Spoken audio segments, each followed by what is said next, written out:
अस्सलाम वालेकुम।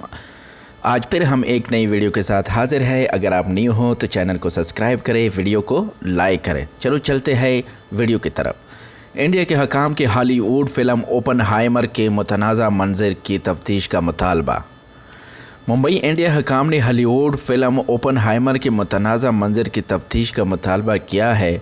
Social media पर मुतअद्दिद हिंदू शायकीन ने फ़िल्म में नज़ीबा मनाज़िर के दौरान अपने मज़हब की मुक़द्दस किताब गीता को पढ़ने पर फ़िल्म को तनकीद का निशाना बनाया था।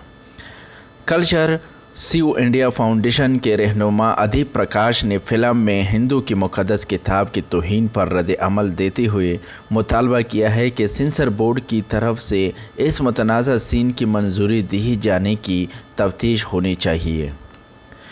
ओपनहाइमर न्यूक्लियर बम बनाने वाले एटमी साइंसदान की ज़िंदगी पर बनी फ़िल्म के साथ क्रिस्टोफर नोलन को 20 बरस में पहली मर्तबा आर टेकिंग मिली है। क्रिस्टोफर नोलन के मुताबिक ओपनहाइमर की ज़िंदगी और ज़ाती तल्लुकात की नोयत को वाज़ेह करने के लिए फ़िल्म में सेक्स मनाज़िर की ज़रूरत थी। इंडिया में फ़िल्मी शायकीन ने सेक्स मनाज़िर के दौरान गीता पढ़ने को इसकी तौहीन करार देते हुए फ़िल्म के बाइकाट का भी मुतालबा किया है। अगर वीडियो अच्छी लगी तो लाइक करो, चैनल को सब्सक्राइब करें। चलते हैं नेक्स्ट वीडियो में मिलते हैं।